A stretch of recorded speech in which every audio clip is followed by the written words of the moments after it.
beats. Zoom on the beat.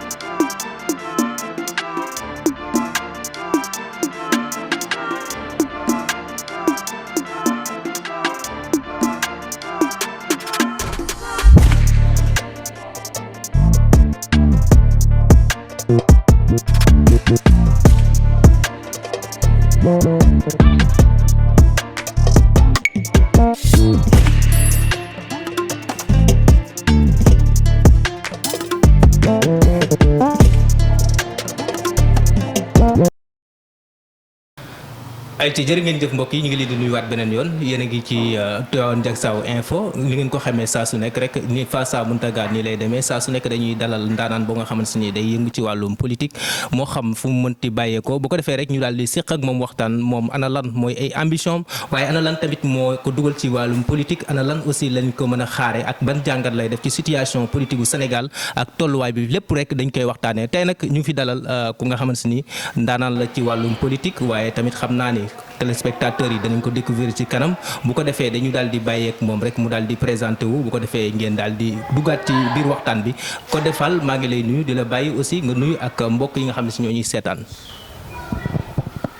asalaamaaleykum mbooloo mi maa ngi leen di nuyu ku nekk sa tur ak sa sant su mu ne mbooloo mi nag mooy ñëpp ñi nga xam ne ñu ngi suivre chaîne bi di la nuyu yow le présentateur Mountaga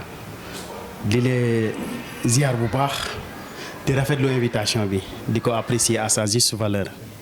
di leen wax ni kontaan nañ bu baax ñu ngi leen di ñaanal nag télévision bi sunu borom yóbbu ko fa gën a kawe yàlla boole leen defal leen xéewal yokku barke bi yàlla mën na ko yàlla na ko def. Vous êtes des jeunes on vous encourage borom karaw gu ñuul ñàkkul dara lii gën a am solo rek mooy le travail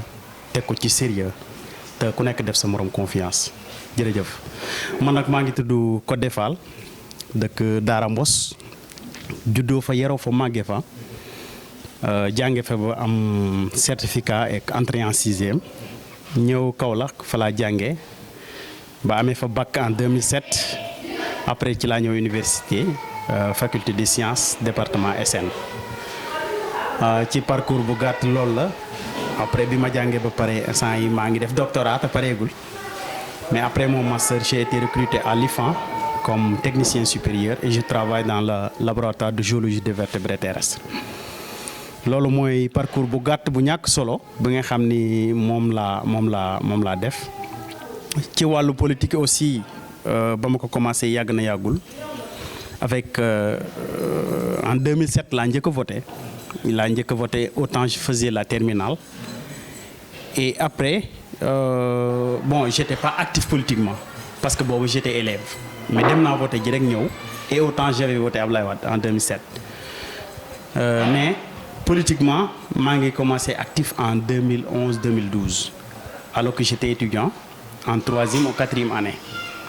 Et qu'on était en grève, SAES n'est que continuellement en grève, continuellement en grève, pas arrêter les cours, pour suspendre carrément les cours. Alors biñ delloo daara nag ñu toog fa donc ci lañ commencé di politique nekk ci mouvement associatif bi mais aussi di politique et autant on travaillait pour le président actuel pour Macky Sall et nous étions contre la 3e candidature de Abdoulaye Wade donc su may wax daal actif politiquement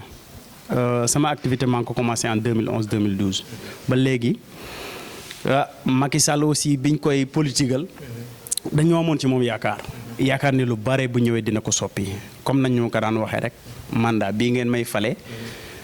mu di juróomi at xaw ma juróom-ñaari at dinaa ko wàññi def ko juróomi at dinaa ko def ko 5 ans alors que loolu mujj koo def ak yeneen yu ñu digoon yoo xam ne defu ko donc ce qui nous a poussé à voir à ce que ñu xam ni kii kat du kañ doon seet. ci lañ quitté ndànk comme le parti politique c'est une association et que association moom comme ni ko constitution bi waxee am nga droit bokk ci am nga droit quitter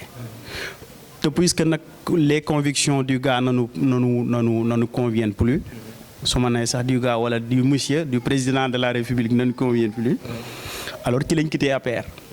et wax naa ni pour anecdote bokk naa ci ñi nga xam ne ñoo créé APR à Dara parce que jour bi nga xam ne ñu ngi taxawal comité bi di créer commission APR à Dara j'étais le MC maanaam le maître de cérémonie un certain gars du nom de Vieux Aïdara moo jóge woon Kaolack ñëw installer ñu comité bi donc pour te dire que man j'étais là au début mais biñ demee ba nga xam ni tamit li ñu waa ji waxoon defu ko gisuñu ko aussi ci loolu lañ quitté APR.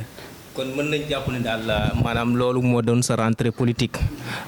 Codé Fall nag ba mu duggee ci politique lan moo ko poussé wala yan ambition la am ci politique parce que Sénégal politiciens yi bari na moom ban façon politicien la. waaw man politicien bi ma doon wala bi ma bëgg a doon mooy bi nga xam ni d'abord dama jàpp ni politique du métier parce que amul kenn koo xam ni dañ ni profession ñu ni politicien. La politique n'est pas une profession du métier déjà nit ki da ngay jàngi wala nga am métier ba mën a yor sa bopp ba pare mënal dara sa bopp ba pare doog ni damay mënal askan wi dara donc il faut nga nekk koo xam ni da nga autonome du point de vue de tes pensées ci li ngay xalaatee mais aussi du financièrement parce que politique du métier passion la nag boo koy def waroo cee xaar dara. et que beneen li ma ci gën a poussé waat encore mooy que ni ñun dañoo dëkkee ci kaw gi maanaam on est fier de dire qu'on est villageois man dama ci am mbégte wax ni man je suis villageois parce que je suis villageois donc te ñun village day am lu bare loo xam ne daf ñuy manqué puisque nag on a des fois la chance de faire la ville dem sax ba génn réew mi voyager quelque part dans le monde gis les réalités gis la différence boo ñëwee da nga am benn tuuti yëg-yëg loo am loo xam ni pourquoi lii war a amee lii war a demee nii donc questionnement yooyu aussi boo ko dee posé da ngay wax ni yàlla moom wàccul di defaral kenn dara lu fi am rek doomu aadama yi la te teyit lépp yitte la tubaab yi nga xam ne dañoo àgg ci benn niveau de développement bi c'est parce que dañoo am yitte summeeku y a une génération qui se sont sacrifiées jàpp ni ñoom am na lu ñu war a liggéeyal pour les générations futures bi génération futures yi ñëwee aussi dañ ko perpétuer continuer ko mais y a pas une génération qui a tout fait mais aussi y a des générations qui se sont sacrifiées que pour que ñu agsi ci benn niveau de développement bi man li ma jàpp man loolu laa jàpp dama jàpp ni dama bokk ci ñi nga xam ne génération bi nga xam ne pauvreté bi ëpp na dans notre département wala dans notre commune il y a pas de sécurité dans notre commune ou bien dans notre département il y a l'enclavement parce que boo dee xool commune boo xam ne elle n'est pas traversée par une route bitumée amul benn tali ça veut dire que c'est la définition excellence de l'enclavement loolu rek doy na xeex beneen bi ci des mooy amul sécurité ci benn côté chaque jour yéen yow mi nga xam ne journaliste nga yaa ngi suivre ce qui se passe des fois y a le fameux 4x4 bi nga xam ne day wàcc ci dëkk bi agressé ay nit jël seeni alal boo wootee police wala gendarmerie ba dañoo ñëw ñoom ñu def seen forfait ba dem donc y a pas de sécurité amul lenn loo xam ni dafa war a jógee ci état ñëw foofu noo xam ne yaa ngi koy sentir ça veut dire que les populations de Darou Mboss ne sentent pas l'état waaw boo demee ci infrastructure yi sanitaires yi comme yeneen ak yeneen c'est une commune qui n'a même pas d'hôtel de ville le maire est ambulant maanaam ay conseillers bu ko dee def day dajaloo ci quelque part rek ñu def ko donc il y a beaucoup de manquements loolu nag boo ci nekkee nga nekk un jeune intellectuel koo xam ne da ngay rechercher di xalaat di kii da lay pousser à des fois à ce que nga nekk politicien mais politique bi nga bëgg a nekk mooy servir sa askan taxawu leen quand on aura besoin quoi voilà. ok tout à l'heure yaa ngi koy wax maanaam dugg nga sax ba ci situation dëkk bi situation commune bi mais ñu xool ni commune bi yaakaar naa ne boo xoolee département en général de Guinguinéo yàgg na lool te boo xoolee avancement yu bëree bëri dañoo nekk en retard par exemple da nga jàpp ni peut-être dirigeants yi ñoom ñoo deful seen liggéey wala population boobu ñoo xamul li leen war wala ñoo du réclamer en général lu leen war en tant que yéen politiciens yu ndaw yi nag seen part de responsabilité la yaakaar naa ne. waaw du responsabilité moom lu mu tuuti ñun dañ ko ci am parce que am na peut-être loo xam ne waroon nañu te defuñu ko mais petit à petit l'oiseau fait son nid on va commencer d'abord par conscientiser parce que xam nit ñi li leen war parce que John Fitzgerald Kennedy da daan wax naan yow mi taxaw ni cité bi defal na la lii lan nga defal cité bi parce que man cité boobu moo ma gis fa laa juddoo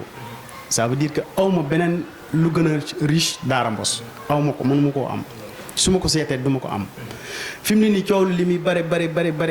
Dakar bu doon nu ma ko mën a waxee noonu Daara Mbos lañ bëgg ñibbi.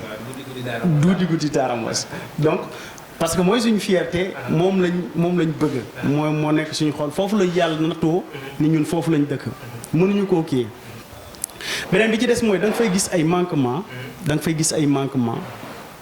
te tayit su élection amee du trait à ce que ñi nga xam ne ñoo la teg manquement yi ils vont gagner à 80%. mais est-ce que naka nga gisee tamit li nga xam ne si moom moo di taxawaayu dirigeants yi foofu quoi parce que bu fekkee ñoom pour suñu paase ñu te à chaque fois si gars yi di leen votel seen taxawaay lan mooy seen taxawaay ci ñoom. waa seen taxawaay am na ci ñoo xam ne moom seen poste dong leen yitteel ndax bu njëkk bi mooy am na ci ñoo xam ne politique dañ ko def métier maanaam dañ ko def un outil de jouissance maanaam jàpp ni da ngaa war a politique ngir bu ëllëgee boo amee poste am loo ci mose wala am loo ci def sa poste te lu warul demee noonu maanaam it cité bi commune bi wala département bi war nañoo gën a mën a ñor war nañoo gën a mën a yitteel beneen bi ci des aussi mooy que ni dañ fay def ay ndombay tànk dañuy gis ñoo xam ne ay doomu département bi lañ ñu leen di fal ay ndombay tànk yu bare mais li ñu war a taxawee duñ ko taxawee bu à chaque fois nag bu élection jotee comme partout danañ fexe ba indi seen i tiset indi seen i casquette maanaam mën nañ ko wax sax jënd nit ñi te peut-être que bon des fois certains n'ont pas compris d'autres ils ne cherchent même pas à comprendre parce que dañuy jàpp ni ki nga xam ni da ngaa war a ñëw jënd carte électeur am ci junni par exemple achat de conscience dafay am maanaam nga jàpp ni moom boo ko joxee junni mu jox la cartam ça veut dire dafa jàpp ni dafa gis ni maanaam junni bi teew nii moo ko gënal li nga ko war a jëriñ ëllëg ça veut dire que yow mi koy jox junni bi da nga koo jëriñu lu ëpp junni moo tax boo ko joxee junni pour jënd carte mu jaare ko parce que yow mi koy jël yow mi koy tàllal junni naan ko jaay ma sa carte ci junni parce que jëriñoo ko lu ëpp junni ñoom déjà kii def achat de conscience rek il a déjà avoué que ni échoué na carrément et lamentablement te donc loolu moo fa am et que ñun bokk nañ ci département yoo xam ne c'est rare que opposition di fa gagner généralement c'est l'État généralement c'est quand pendant les élections ñu ni mais loolu noonu est-ce que loolu noonu bu ñu gisee ni maanaam à chaque fois état bi moo fay gagné gouvernement bi en place mooy gagné foofu ay militants am ay responsables am mais loolu est-ce que tamit nekkul seen devoir yéen ñi nga xam ne si yéen a war a sensibiliser parce que tamit bu fekkee ñoom xamuñu lu xew wala xamuñu naka lañ mën a def bu fekkee yéen su joué seen rôle en tant que jeune ba sensibiliser leen ba ñu mën a comprendre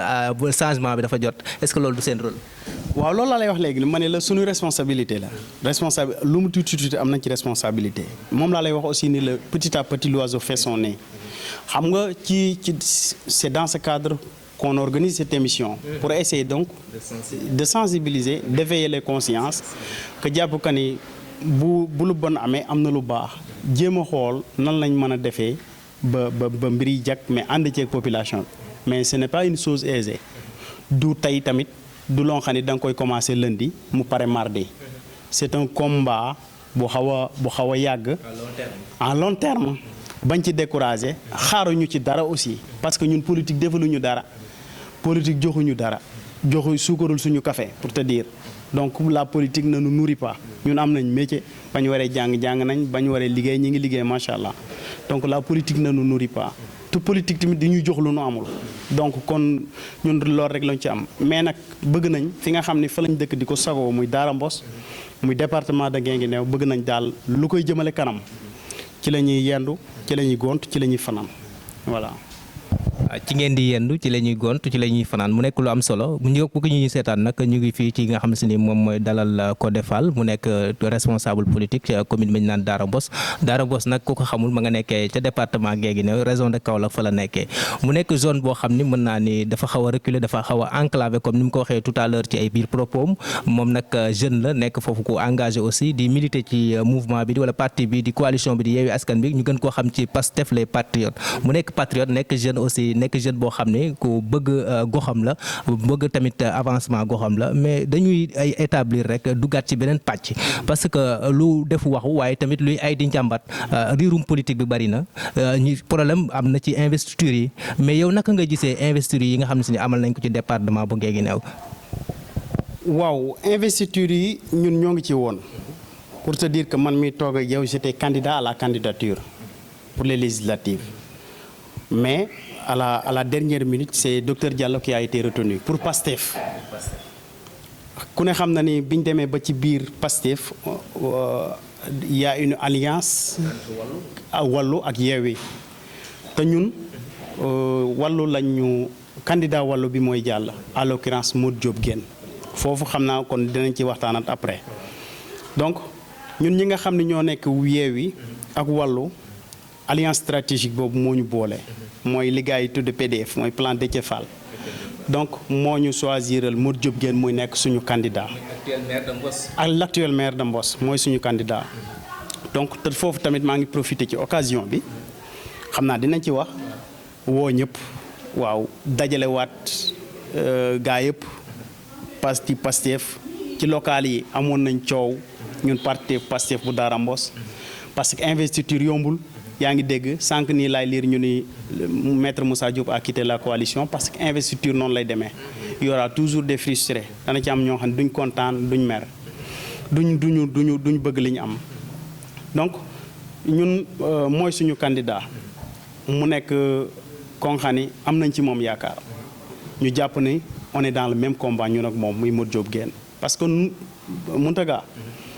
on a besoin de quelqu'un ku yóbbu suñu voix suñu baat ci Assemblée nationale dañoo soxla député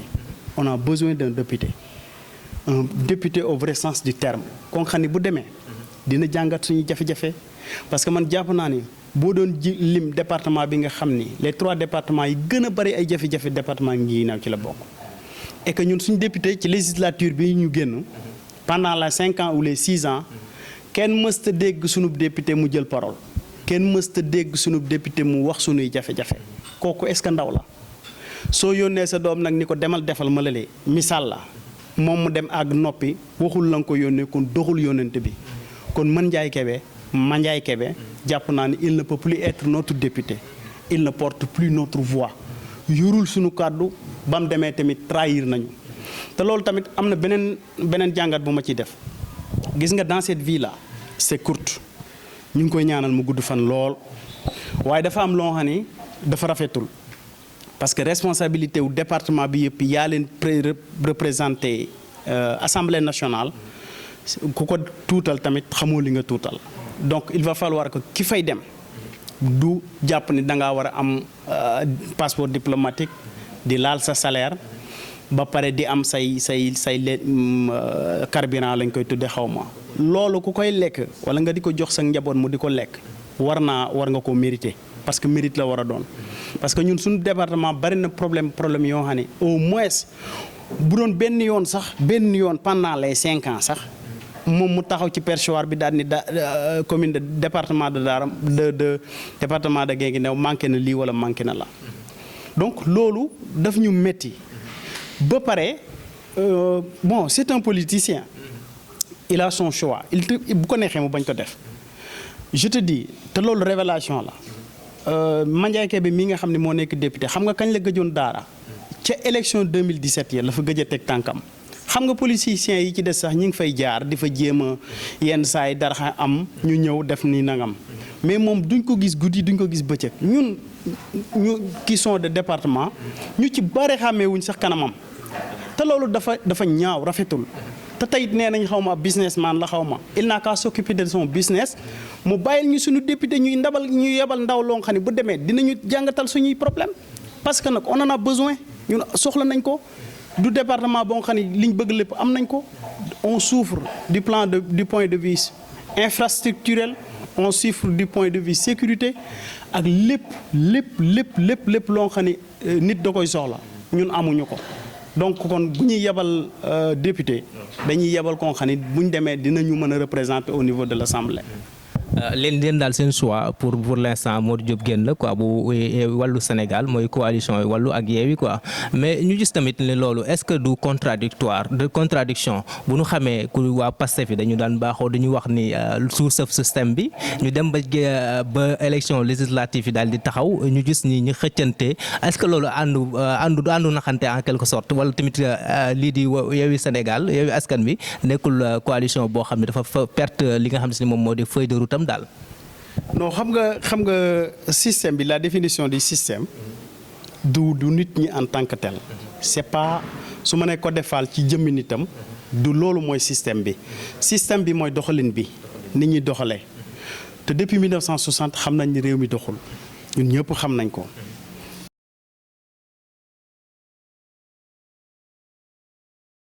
Senghor jaar na fi Abdou Diouf jaar na fi Ablaye Wade jaar na fi mais on est toujours parmi les 25 pays les plus pauvres. C'est parce qu'il y a un système qui est là qui ne nous pousse pas vers l'émergence, qui ne nous pousse pas vers le développement. Système boobu nag du ay nit incarné wuñ ko du jëmm nit ki mais doxalin wi la maanaam ni ñuy doxalee noonu la ñuy doxalee ci loo mën di jël rek loo mën di jël ci du point de vue santé du point de vue agriculture ak mbay ma du point de vue lépp loo ci gis rek boo ci demee xam naa yow journaliste nga yaa ngi def say émission da ngay invité nit ku nekk ci secteur am te koo ci invité bu la waxee ci ay problème am nga bàyyi kiy jàpp kale parce que ñëpp ci ay problème la ñu nekk donc doxalin bi moo demul léegi nag bu dee affaire alliance bi man dama jàpp ni on a un objectif mooy que ni kii nii di Macky Sall dañ ko war a rendre minoritaire à l'Assemblée nationale. La cohabitation doit avoir lieu. Pour cela nag du doon nangu ñu lay enfermer ci benn case parce que ñoom li ñu bëgg mooy enfermer Ousmane Sonko dans un case en lui disant que tu es anti-système, tu ne dois pas faire ceci, tu ne dois pas faire ça. Ousmane Sonko doit s'allier, doit se coaliser avec les autres. Il a besoin de tout le monde. Léegi nag moom bis bu demee ba toog ba yàlla dogal mu toog ci palais bi nekk le président de la République yor décret bi yor lépp bu boobaa nag lañ doog di xam ni s'il fait les mêmes erreurs te ñaanuma ko yàlla que les autres on dira que lui donc il n'est pas un anti-système mais il est du système. Mais man daal dama gis ni jugement wu Ousmane Sonko est rentré dans le système il va falloir que moom mu am benn mandat wala 2 mandats ñu xool ba xam le Sénégal est émergent. te yaakaar nañ ko ni parce que gis nga yaa ngi suivre Ziguinchor Brok bi affaire bi mi ngi changé il commence à changer complètement le visage de la ville de Ziguinchor il est en train d'abattre un excellent travail donc ci comment dirais-je ci assiduité bi parce que nit ñi dañuy xëy heure di wàcc heure ci assainissement bi gis nga Ziguinchor les mbedd Ziguinchor yi ni ñu seete macha allah et on a besoin de ça. Et loolu xew Ziguinchor dañ koo soxla pour amplifier ko pour tout le Sénégal ba mu àgg Daara Mbos àgg Yugure àgg fépp quoi voilà. dañuy desaat ci commune fi nga xam ne mooy département bu Guinguinéo ba léegi ku nekk xam na ne département bu Guinguinéo APR moo ko mas di gagné yéen ngeen ñëw bëgg koo gagné ren di est-ce que yaakaar ngeen liggéey boobu dana yomb si yéen. du yomb mais man jàpp naa ne ren jii moom dina yomb ndax ñaari yëf on a une chance d'avoir un candidat un potentiel candidat Modou Diop Guène qui a un excellent profil déjà c'est un jeune ci âge du mag noonu qui connaît les réalités ba pare un brillant intellectuel aussi boo xam ne jàng na fa mu war a jàngee xam na voyagé na te loolu yëpp moom politique joxu ko maanaam mën nañoo jàpp ni moom aussi c'est quelqu'un qui ne fait pas partie du système parce que mësul briguer un mandat wala quoi que ce soit. boo gisee à la mairie de Mbos sax moom son salaire sax du ko laal c'est parce que quelqu'un qui aspire au changement et lui aussi il est en train de faire un excellent travail à Mbos parce que bi mu ñëwee gis nañ ni mi ngi def commencé redressement mi ngi teg affaire yi ci raay bi donc loolu aussi dama lay ñaan nga dem defal ko émission parce que éclairage public bi aussi bi mu ñëwee taal na lampe yëpp à Mbos donc Mbos qui était très sombre est en train de voir la lumière. te loolu ñu ngi ko ci encouragé du ay ki di ko jéem a tagg ak yooyu noonu ñun on est loin de là li muy def lañ wax bis bu ko noppee def aussi dañuy taxaw ni ko lii nga def du dëgg du yoon mais man on voit que lui il est le potentiel candidat pour être député et que gis nañ ni bis bu nekkee député incha allah te dinañ ci xar suñ tànk tubéy parce que cette fois-ci ñun ñooy tànnal suñu bopp député ñun askan wi nga xam ne yaakaar na am nañ yaakaar ci Modou Diop Guèye ñoo ko yóbbu assemblée nationale di def ay mémorandum di ko jox di décrire les problèmes du département chaque commune di def ay mémorandum di ko teg ci loxoom muy dem assemblée nationale di ñu kaasal di ñu waxal suñuy jafe-jafe ba ñëpp di ko dégg. bu ma jëlee exemple beneen exemple par exemple le département de Niayes xam nga ko am na benn député bu fa nekk muy Amy Ndiaye elle est de Benno mais elle abat un excellent travail da nga koy gis bu plénière amee mu taxaw jàkkaarloog ministre bi ni ko département de Niayes bi nii nangam kooku dañ bokkuñu fuñ far mais xam nañ ni kii mi ngi def liggéeyu député moo tax des fois parité bi day léger parce que am na ci jigéen ñoo xam ne ñoo mën téeméeri góor wallahi lanzim te exemple Amy Ndiaye boobu doy na ci moom Bennoo la bokkuma ak moom faruma ak moom wax dëgg yàlla mais rafetlu naa la muy liggéey parce que man chaque jour bu plénière amee bu jàllee dinaa gis vidéo muy wax jafe-jafe ñii bi di kaas ba ci département de Guinguinéo sax nga xam ne Mandiaye Kébé moo fa waroon a kaas moom noppi moom da koy kaasaale di wax see jafe-jafe donc ñi ngi rafetlu loolu Amy Ndiaye donc on n'est pas contre la personne mais on est contre doxalin wi ñun doxalin rek lañ soxla parce que nit ak nit xëy na ñun amuñu Mandiaye Kébé suñu papa la mën nañoo jur mais ni muy doxale ànd ñoo ngi moom te incha allah bu soobee yàlla il ne sera plus notre député incha allah rabbi. voilà jërë ngeen jëf mbokk yi di leen fàttali rek ba léegi yéen a ngi ci émission face à l'expert Mountaga Diallo tey nag comme ni ma leen ko waxee sànq rek ñu ngi fi dajale ki nga xam ne si moom moo di Fallène bu mag bi bàyyee ko ba nga xam ne si moom moo di commune bu Darou Mboss nekkee foofu ca département bu Guinguinéo bokk région de Kaolack ni lañ koy defee saa su nekk rek dañuy déplacé wu daanaa seeti ndaanaan waxtaan ak moom mu édifier ñu wax leeral lañ ñi nga xam si ni dañoo lëntoon suñu mbokku téléspectateurs yi bu ko defee rek dañuy daal di xuus nag ci waxtaan gi ci na mu gën a yaatoo xam nga ñu ngi woon ci département bu Guinguinéo léegi nag dañuy ñëw au niveau national ndaxte yaakaar naa ni riir mi ku nekk dégg na ko investiture yi ba mu génne rejet de liste yeeg yëpp am na fi coow li jàppal fii bàyyil fële département de Dakar liste bi dañ ko rejeté woon par la suite ñu ordonné ñu daal di koy remplacer coow li bari na Codé Fall seen coalition bi yëngu na coalition wàllu Sénégal ak Yewwi Askan bi coow li bari na naka nga jàngatee seen leader maanaam problème yi nga xam si ñu koy entravé di ko traversé jamono jii nii. waaw xam Mountaga merci ci question boobu xam nga président Ousmane Sonko en étant inspecteur impôts et domaines kenn mës koo def titre d'un journal kenn mësta tudd ay soxnaam kenn mës koo jiiñ viol en étant inspecteur impôts et domaines loolu li ma ci bëgg a sous-tendre mooy que ni la politique c'est pas un long fleuve tranquille boo xasee dugg ci langue politique yi da nga dégg da nga bëgg a dégg loo bëgg a dégg da nga bëgg a dégg loo bëggul dégg waaye nag sédd la ci gaalu xaj yomb na mais buñ la ci fekk ngay lekk et on a entière confiance au président Ousmane Sonko. Maintenant, en ce qui concerne la coalition, investiture aussi yombul donc c'est un choix c'est méticuleux parce que paramètres yi nga wala intégrer pour def choix bi des fois day jafe. yenn saa yi nga investir koo xam ne waroon nañ ko investir koo xam ne yenn saa yi aussi ñu investir koo xam ne waruñu ko investir man personnellement je vois mal à ce que les FDS galwaar mooy le parti de Babacar Diop amul benn représentant ci coalition bi loolu man rafetluwuma ko c'est un problème lu mu gàtt comme que moom il est le maire de la ville de Thiès nekk am parti nekk ci biir coalition bi lu mu gàtt waroon na am benn investi des fois affaire bi du égalité mais équité lay doon équité mooy ku nekk li nga yellool nga jox ko te moom am na lu mu yellool ça veut dire bu ñu ko joxul dara ça veut dire que yelloowul dara mais investiture nag moom moo nekk noonu mais il faut ñu am ñoo xam ne des fois qu'on s'élève au-delà des contingences partisanes jéem a focus ci objectif bi te objectif bi moom yaakaar naa mooy référendum bi ndax lii référendum la envers 2024 donc du yomb. En plus aussi le parti au pouvoir aussi du bàyyi noonu il a son mot à dire di am ay jeux yu muy def il met les bâtons dans les roues di jafeel affaire yi parce que on est dans la politique mais ça se comprend mais loolu yëpp rek na yem ci terrain politique donc buñ ko ci yamalee rek dina kii quoi waaw. mais ñu gis ni tamit ba léegi ñu ngi gis ay marches est-ce que yaakaar nga ni loolu dina tax état bu wala lii di cour lii di magistrat yi les 7 sages danañ revenir à leur décision ba nga xam ne si dañu mën a valider seen liste nationale bi quoi.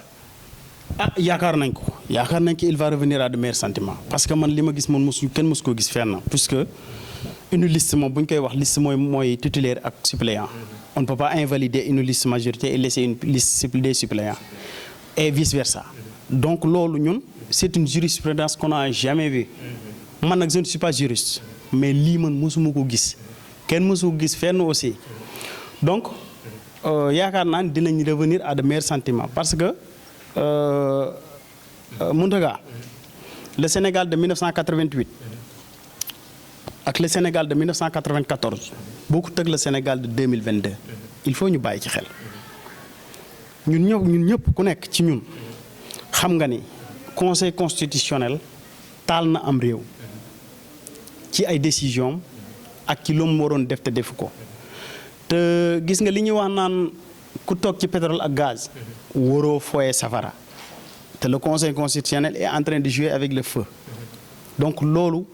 nañ ci bàyyi si xel donc am na ci loo xam ne c'est semer les germes d'une instabilité et que comme que nag suñu réew mi nee nañ en 2022 dañ fi gis pétrole ak gaz àdduna yëpp di ñu teg bët ak àdduna ni mu méttee ak géopolitique bi fi mu toll man on n'exclut même pas à ce que qu'on ñu infiltrer ñu pas ñun sénégalais yi ñu taxaw di xeex mais keneen jóge fële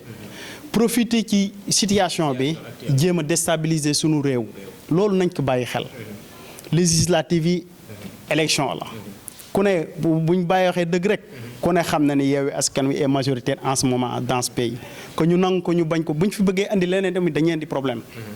mais il faut ñu accepter cette adversité te tayit ku tooñ ñun la da ngaa tooñ am réew kenn du def waa benn bokk yaakaar lu ñu def noonu la lu ñu wax noonu la ku ne xam na ni le surplus de parrainage bi am fii nii te Benoît Sambou déposé ko billaahi bu doon Yewwi Askan Wi on va invalider la liste te loolu Sénégalais yëpp ñoom xam nañ ko ñun ñëpp xam nañ ni bu fekkoon Yewwi Askan Wi moo ëppal benn parrain sa liste sera rejetée te gis nga la liste de Benno est validée loolu injustice la te Serigne Touba nag da doon wax naan dëgg moom foo ko fekk jàmm foo ko fekk dëgg ko lal bu fa dëgg jiitoo jàmm mën na caa tege waaye bu fa jàmm teewee jàmm mën na faa teewandi rek mais bu dëgg amul du baax te réew mi dañoo soxla jàmm te jàmm jooju nag ñu teg ko ci dëgg te dëgg gi nag mooy ku tooñ ñun la da ngaa tooñ mënuñoo xëy bu ñu xëyee lu ne Ousmane Sonko lu ne ñu wax ko te bu Ousmane Sonko waxee ñu ñëpp jóg taxaw te moom ku ne xam na ni des fois sax il n'est pas offensif il est défensif mais lu ne lay dégg waaw bu ñu waxee président nag. mais ban message ngay lancer par exemple jeunesse su Sénégal quoi surtout jeunesse su Darou Mouhty. jeunesse bi moom man li ma gis mooy que ni 1960 ba léegi ñun ñoo ngi fi toog réew mi di gën a métti chaque jour day gën a métti tey ni mu méttee suba day gën a métti te tey it yaakaar naa ni nous avons notre mot à dire ci ni réew mi di doxee ak ci ni département de Guinguinéo di doxee ak ni commune de Darou Mouhty di doxee am nga ci loo war a jouer man am naa ko keneen am na ko rôle boobu nag il va falloir que ñu jouer ko bala ñu ko jouer aussi on doit jouer sur la conscience des gens éveiller les consciences d'abord ñu xam que ni fii lañ jógee ak fii lañ bëgg a dem parce que nit ku boo ko fekkee muy nelaw da nga koy yee d'abord waxuma ne nag ñëpp dañuy nelaw mais da nga koy yee d'abord boo ko yee ba pare nag ni ko jógal ñu dem fii lañ bëgg a dem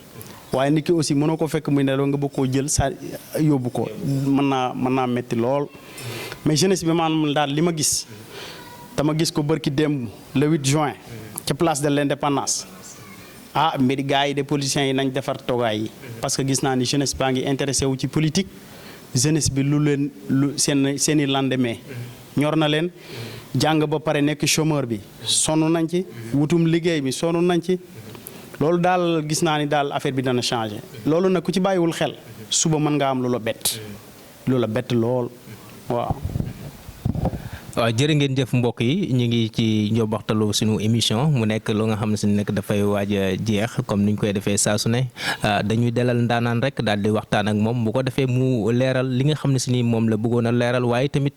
joxe ambition ci wàllum politique gi muy yëngu tey nag ma amoon mbégte ak bànneex daal di dalal sama naataango sama frère bu nga xam ne si ni maak moom yàgg nañ du tey démb la woon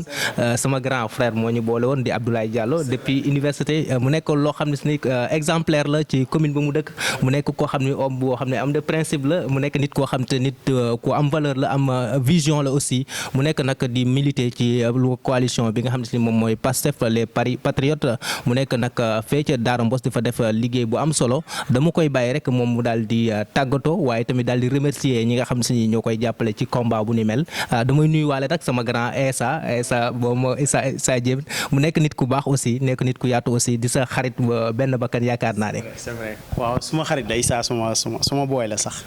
maa ko formé quoi maa ko yar mais maa ngi lay gërëm yow tamit Mountakha bu baax ci émission bi xam naa ni sax bëggoon naa mu gën a kii lii mais baax na puisque li ñu war a wax yëpp wax nañ ko. ci niveau dañuy amaat yeneen numéro dañuy amaat organisé waat yow tamit maa ngi lay remercier bu baax xale bu xam li nga bëgg nga. ñu ngi lay ñaanal man amul lenn loolu ma lay wax dama lay ñaanal parce que nit xale sa rakk boo xam ne daf laa fekk université ba gën laa sax gën a am détermination yow ci sa jëmmi bopp loolu dalay motiver et je suis fier à ce que ñu ne ma Mountaga sa frère la donc dama ci kontaan parce que tu es en train d'abattre un excellent travail comme ni ma koy waxee liggéey bu mucc ayib ngay def. loolu yëpp nag bu ñu paree après dañuy ñibbi commune de Daara Mbos ñooy ànd ñibbi donc on est fier de toi frère on est fier de toi et que ñu ngi lay encouragé fi nga teg sa tànk foofu la. beneen bi ci des message bi ma ci bëgg a lancer aussi mooy maa ngi koy jëmale ci les patriotes de Daara Mbos maa ngi leen di wax ni parti bi keroog commission bi keroog bi ñu koy taxawal wala cellule Daara Mbos bi on n'avait pas plus de 20 personnes dans la salle Ismaïla Diallo mën na ma seede. Abdoulaye Cissé mën na ma seede mais dem nañ ba ci élection locale yi passé problème bi yëpp c'était Pastef les booy Pastef yi ça veut dire que day màgg bu dee màgg nag dina màggale ak coow ñun bañuñu loola mais xam nañ ci politique yi mais man mi nga xam ne maa ngi ci parti bi di nuyuwaale sama coordinateur Matar Diop ak ñëpp ñi nga xam ne ñi ngi ciy liggéey xam nañ ni ku nekk ci ñun am na loo bëgg xale bu ndaw nga vous avez xale yi ñoo ci ëpp ñi yor di ko doxal ay xale lañu am na lu ñu bëgg a soppi mais il va falloir que ñu def ko ci ak dal pas di bañ a waxante dëgg mais di waxante dëgg mais lépp mën naa am ci ak dal maa ngi leen di woowaat ñu rassemblé wu ñu seerewaat ceinture yi dajaloo waat takku jëm ci li nga xam ne mooy législative yi. ki nga xam ne mooy suñu candidat muy le candidat de wàllu yeew yi Modou Diop Guène ñu abattre benn campagne derrière lui qu'on soit derrière lui am nañ ci moom yaakaar jàpp nañ ni problème yi Daara Mbos am Yugre am ko yeneen dëkk am ko ci département bi jàpp nañ ni bu Modou Diop Guène demee à l'Assemblée dina fa yóbbu jafe-jafe yooyu te yaakaar nañu bu fa yóbboo dinañu ko saafaraal kon Modou Diop Guène mooy suñu candidat et on sera derrière lui incha allah on sera derrière lui nous sommes derrière lui on va se battre pour que Modou Diop Guène dem à l'Assemblée nationale incha allah jërëjëf.